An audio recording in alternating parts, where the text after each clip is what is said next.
Good morning, everybody. It's time for Morning Manna. And this morning, here it is. I got a word for you on this morning. You ready to hear it? The setup before the split. Waiting, waiting is spiritual warfare.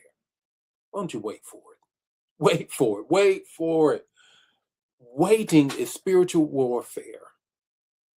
The setup before the split.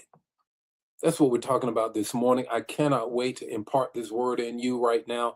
My God, you got to get this word. We've been talking about spiritual warfare for the past couple of weeks.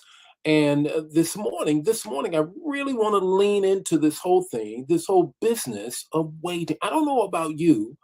Waiting ain't what I like to do, but you got to be able to do it to execute well in spiritual warfare because waiting is part of spiritual.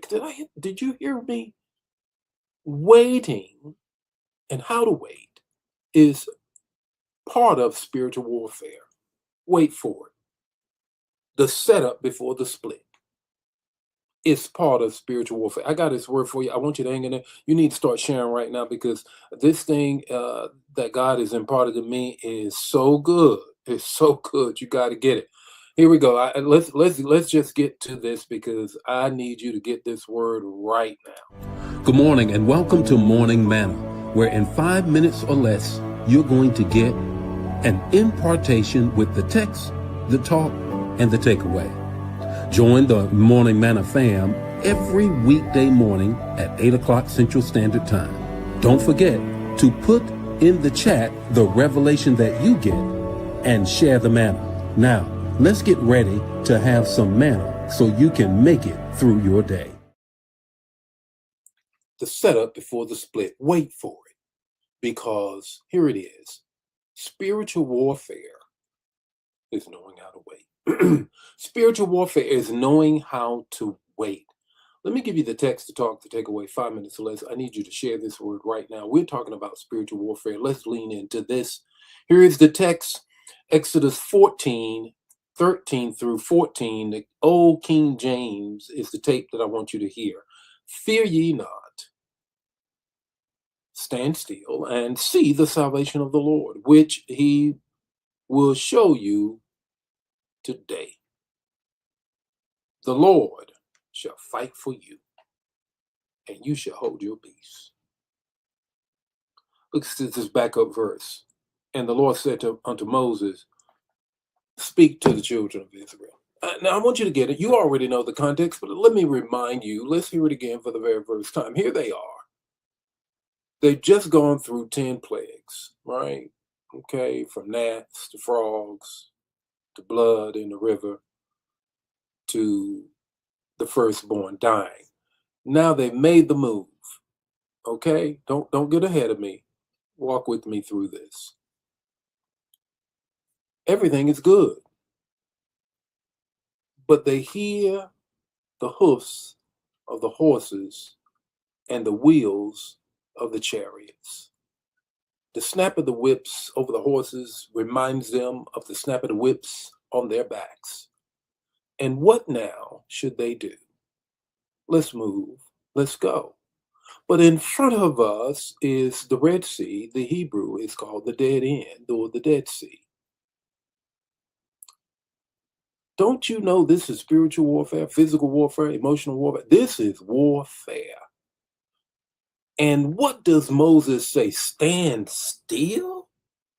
Or, in other words, wait. Wait. And see what God's going to do.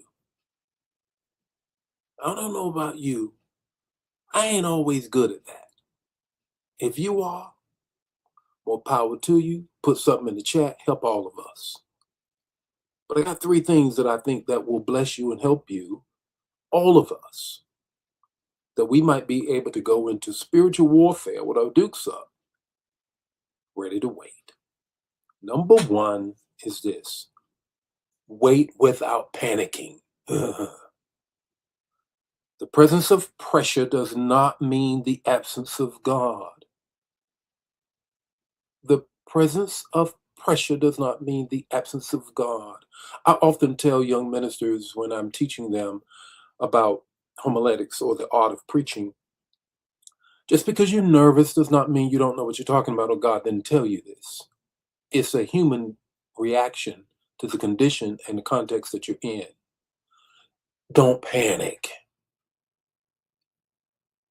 Israel was trapped from their perspective, but God already had a path prepared from his. Wait without panicking. Two, get this, wait without retreating. Wait without retreating back to the familiar. Pharaoh was behind them, but Egypt was no longer their future. When God has brought you out, don't let pressure take you back. When God has brought you out, don't let pressure take you back. There ain't no future there. Your future's in front of you, not behind you.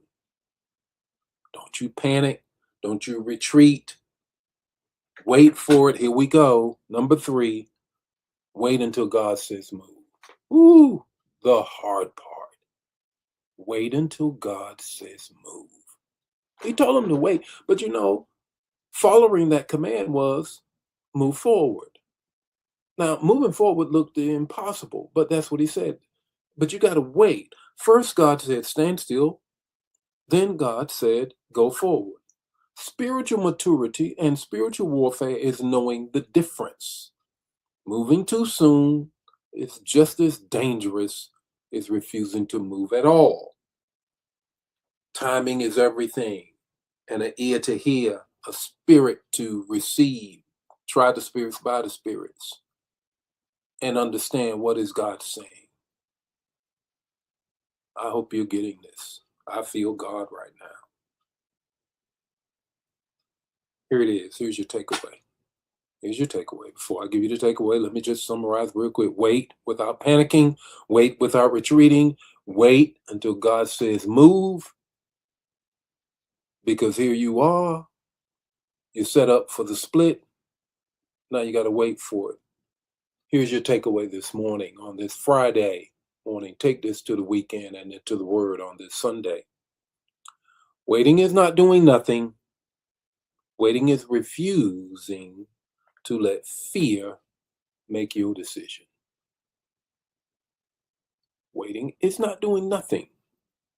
Waiting is refusing to let fear fight the battle that God already told you he has.